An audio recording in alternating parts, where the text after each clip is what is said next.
Welcome back. Srikakulam జిల్లాలో సర్కారు వారి పాట సినిమా గుర్తుకు తెచ్చే ఘటన చోటు చేసుకుంది. మానవత్వమే లేకుండా సామాన్యుల నుంచి వసూళ్లకు బరితెగించారు ఫైనాన్స్ సిబ్బంది. నౌగాం గ్రామంలో ఫైనాన్సర్ల వేధింపులకు ఓ వృద్ధులు రోడ్డున పడ్డారు. అనారోగ్యం కారణంగా 3 నెలల నుంచి వాయిదా చెల్లించలేదు ఆ వృద్ధులు. కొంచెం సమయం ఇస్తే తర్వాత కడుతామని బతిమిలాడారు. కాళ్ల వేళ్లా పడ్డారు. ఎంత వేడుకున్నా కానీ ఆ ఫైనాన్సర్లు వినలేదు. గ్రామస్తులంతా చూస్తూ ఉండగానే ఇంటికి తాళాలు వేసి రోడ్డుపైకి నెట్టేశారు. అయితే గుండెపోటుతో విశాఖ కేజీహెచ్ హాస్పిటల్లో ఆ వృద్ధుడు చికిత్స పొందుతున్నాడు. మద్యం మత్తులో ఫైనాన్స్ సిబ్బంది బూతులు తిట్టినట్లుగా బాధితులు చెబుతున్నారు. ఇదే ఇష్యూపై నందిగాం పోలీస్ స్టేషన్లో ఫిర్యాదు చేశారు. మరోవైపు ఇప్పటి వరకు కట్టిన డబ్బులకు కూడా రసీదులు ఇవ్వడం లేదని ఆరోపిస్తున్నారు.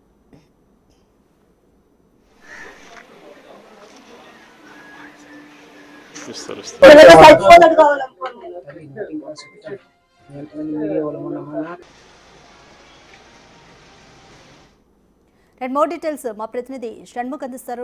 షణ్ముఖ్, ప్రస్తుతం ఆ వృద్ధుడు హాస్పిటల్లో చికిత్స పొందుతున్నారు. అతని పరిస్థితి ఏ విధంగా ఉంది? ఇంకా బాధితులు చెప్తున్నారు ఇప్పటి వరకు కట్టిన వాయిదాలకి కూడా ఎప్పుడు రసీదులు ఇవ్వలేదు అని కూడా ఆరోపిస్తున్నారు. దీనికి సంబంధించి ఫైనాన్స్ సిబ్బంది ఏ విధంగా రియాక్ట్ అవుతున్నారు? శ్రీకాకుళం జిల్లా నందిగాం మండలం నౌగాం గ్రామంలో ఈ ఘటన చోటు చేసుకుంది.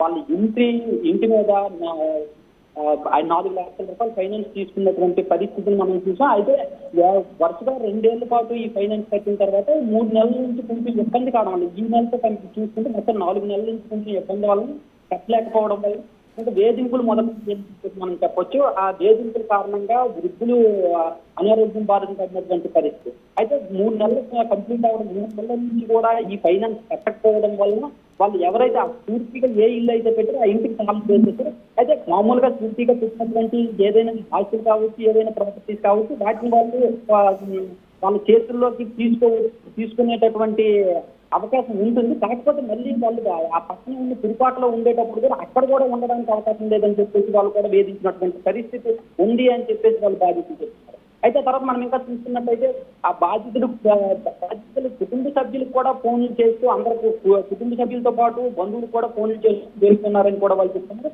వాళ్ళ చిన్న కొడుకు ఎవరైతే ఉన్నారో వాళ్ళ చిన్న కొడుకు కూడా కాల్ చేసి బూతులు కూడా తిట్టినటువంటి పరిస్థితి. మీరు కట్టకుండా ఏం చేస్తున్నారు, ఇప్పుడు ఊర్లోకి ఏమైనా వచ్చారు అంటే మాత్రం రక్త కన్నీరు చూపిస్తానని చెప్పేసి బెదిరించినటువంటి పరిస్థితి. ఇక్కడ మనం చూసుకోవచ్చు.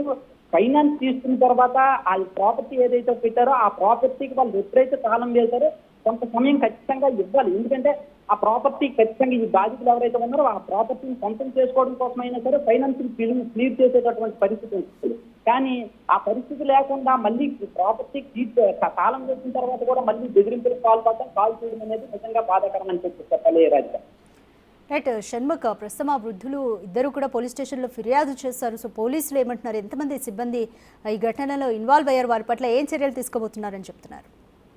అయితే ఇప్పుడు మనం అయితే ఆ బాధితుల్ని సంప్రదించిన దాన్ని బట్టి చూసుకున్నట్టయితే పోలీసులకు ఫిర్యాదు చేశారు. పోలీసులు అయితే మాత్రం కేసు ఇంతవరకు కూడా ఫైల్ చేయలేదు. కానీ పోలీసులు ఎవరైతే ఉన్నారో వాళ్ళు మీరు నా ఇంటి తాళం పగలగొట్టి మీరు లోపలికి వెళ్ళండి, ఏం పర్వాలేదని చెప్పారు అని చెప్పి వాళ్ళు బాధితులు చెప్తున్నటువంటి సమాచారం. అయితే బాధితులు మాత్రం వాళ్ళు ఏం చేశారంటే పోలీసుల సమక్షంలోనే ఆ ఇంటి తాళాలను పగలగొట్టి లోపలికి వెళ్ళేటటువంటి ప్రయత్నం మేము చేస్తాం. ప్రస్తుతం పోలీసులు అందుబాటులో లేదు. కోటబొమ్మాలిలో కోటం తల్లి ఉత్సవాలు జరుగుతున్నాయి. ఆ ఉత్సవాల్లో పోలీసులు అక్కడ ఉండటం వలన పోలీసులు వచ్చినప్పుడు పోలీసుల సమక్షంలోనే మేము తాళాలు పగలగొట్టి లోపలికి వెళ్తాం. లేదంటే పోలీసులు లేకుండా మేము తాళాలు పగలగొడితే అది మేము తప్పు చేసినట్టు ఉంటుంది. కాబట్టి పోలీసులు వచ్చే వరకు మేము వెయిట్ చేస్తున్నామని చెప్పేసి వాళ్ళు చెప్తున్నారు.